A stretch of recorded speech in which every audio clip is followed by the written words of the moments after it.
The ocean is 71% of our planet, and really the ocean is the reason why we can live on this planet. It produces the oxygen for every second breath that we take. It provides many of the ecosystem services that we rely on, but we don't think about it. We just think it's out there, it's out of sight, out of mind, it's huge, and we can't have any impact on it. But clearly we do, and we are. The increasing acidity of the ocean is a huge issue. It is a relatively new issue, but I think it's probably one of the most important and potentially catastrophic that we're facing. And of course, there's no question about what's causing this. It is the absorption by the ocean of the excess carbon dioxide in the atmosphere.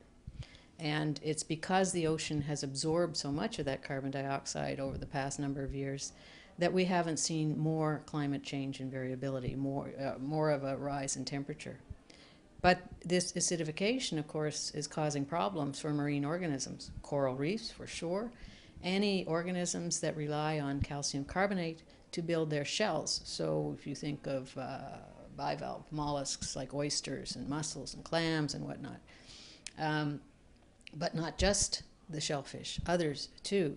We need much more information, we need risk assessments, and we need an economic valuation of what kinds of problems that's going to cause. Another issue, we mentioned blue carbon. Of course, we know about carbon from forests, and there is quite a large initiative now on REDD+, on reforestation. But in fact, it is the coastal seagrasses, mangroves, and whatnot that really absorb more carbon than any others.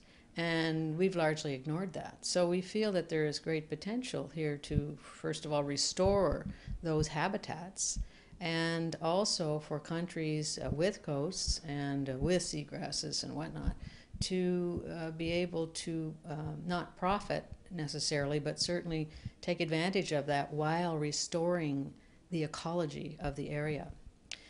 I think perhaps most importantly from the IOC perspective is that in order to make decisions, we need to know what's going on. We need to know what is happening in the ocean. So we need observations, we need data, and we need to have that data gathered, analyzed, and then the information put together in order that decision makers can make the appropriate policies. But we don't have that. In fact, you and I, if we're smart, we go yearly to our doctor for a medical checkup. The doctor knows whether our health is improving or deteriorating based on the baseline that we've established over the years. And then we take corrective action. We don't have a baseline for the ocean. The UN at the World Summit on Sustainable Development in 2002 called for a regular process for global assessment and reporting of the marine environment, including socioeconomic aspects. We have made progress. There was an assessment of assessments published in 2009, which recognized that, yes, there are assessments sector by sector, very little on the socioeconomic, mostly in the Northern Hemisphere, but that we need to have a global assessment. We're trying to move forward on that, but so far I don't think that member states have really come to understand the importance of this regular process and supported it. So I think that we very definitely need to support the regular process, and we need to understand that underpinning anything that we do is the global ocean observing system. And we need the infrastructure. I mean, that underpins all of our warning systems, the tsunami warning system. It underpins the global climate observation system. So we very much need support for that. And we need to have countries understand the importance of gathering information in order to provide the information, as I said, in order then that the appropriate policies and actions can be taken to improve the situation. And I do believe, I mean, there are a lot of negative things happening to the ocean, but it's not a lost cause. Humans can pride themselves on being able to figure things out, but we need to figure this out pretty quickly, and then we need to do something about it. The first thing to do is to make sure that the ocean is a priority at Rio+20. Up until March of this year, 2011, really in any of the material that we were seeing, the ocean was not visible, it was non-existent.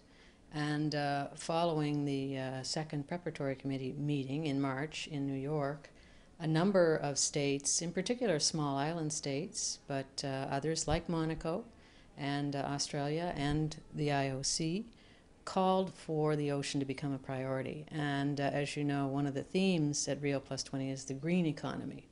Well, for us, it's more than the green economy, it's the blue-green economy. And that does seem to be taking hold. Certainly for small island developing states, as I have said, the green economy is a blue economy because they are so dependent upon the ocean and coasts for their livelihoods. And all coastal states really do depend upon the ocean and coasts, and even landlocked countries, whether they realize it or not, depend upon the ocean because the ocean is the major driver in climate. So those countries, landlocked perhaps, experiencing droughts or floods or things like that, should know that the ocean is influencing that. And we really need definitely to know more about what's going on in the ocean, and also we need to take care of it.